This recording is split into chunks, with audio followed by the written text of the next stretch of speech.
నారాయణపేటలోని సాంఘిక సంక్షేమ గురుకుల స్కూల్ కాలేజీలను పరిశీలించారు రాష్ట్ర రోడ్లు భవనాల ప్రత్యేక కార్యదర్శి దాసరి హరిచందన. ప్రతిరోజు ఎలాంటి ఆహారం అందిస్తున్నారని విద్యార్థినీలను అడిగి తెలుసుకున్నారు హరిచందన. తర్వాత టీచింగ్ విధానాన్ని పరిశీలించారు. ప్రభుత్వ ఆదేశాలతో గురుకుల పాఠశాలను విజిట్ చేశామన్నారు.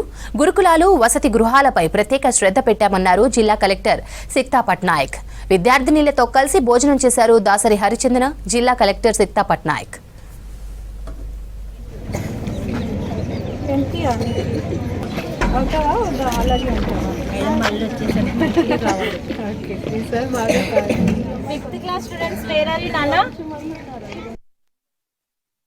ఈరోజు హాస్టల్స్ అండ్ రెసిడెన్షియల్ ఇన్స్టిట్యూషన్స్ చూడడానికి రావడం జరిగింది. ఇక్కడ ప్రత్యేక అధికారిగా ఈ గురుకులాలు అండ్ కేజీబీవి ఇక్కడ ఉన్న ఈ క్యాంపస్లో ఉన్న ఎర్రగుట్టలో ఉన్న క్యాంపస్లో చూసి వాటి స్థితిగతుల్ని పరిశీలించడం జరిగింది. ఇంకా వీటికి ఏదైనా ఇంప్రూవ్మెంట్స్ చేయగలిగితే సజెస్ట్ చేయడానికి ప్రభుత్వంకి మేము పంపిస్తాము నివేదిక.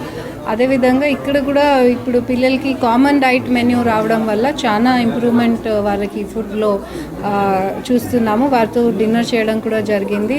సో దానివల్ల మనకి పిల్లలకి ఎలా ఉంది పరిస్థితి అండ్ హౌ వాళ్ళకి ఎడ్యుకేషన్ ఎలా ఇస్తున్నారు, వాళ్ళ క్వాలిటీ ఆఫ్ సర్వీసెస్ ఎలా ఉన్నాయి అన్నీ చూస్తున్నాము. జిల్లాలో చాలా ఇంప్రూవ్మెంట్ అయింది. ఇంకా నిరంతరంగా దాని మీద కృషి చేస్తూ జిల్లా యంత్రాంగం దీనికి బాగా కృషి చేస్తున్నారు. కలెక్టర్ గారు రెగ్యులర్గా తిరుగుతున్నారు. అదేవిధంగా వారి స్టాఫ్ అందరూ కూడా చాలా మంచి విజిలెంట్గా ఇవన్నీ చూస్తున్నారు. స్పెషల్ ఆఫీసర్ హరిచందన మేడం స్టేట్ నుంచి ఇక్కడ నారాయణపేట జిల్లాకి వచ్చారు.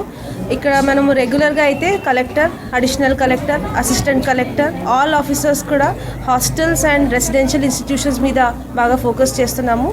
ఇవి నెలకి ఒక ప్రణాళిక తయారు చేసుకుంటూ ప్రతి హాస్టల్ అండ్ రెసిడెన్షియల్ ఇన్స్టిట్యూషన్కి విజిట్ ఇన్ష్యూర్ చేస్తున్నాము. మన కామన్ డైట్ మెనూ వచ్చిన తర్వాత ఇవి 40% అవి డైట్ ఛార్జెస్ పెంచడం జరిగింది.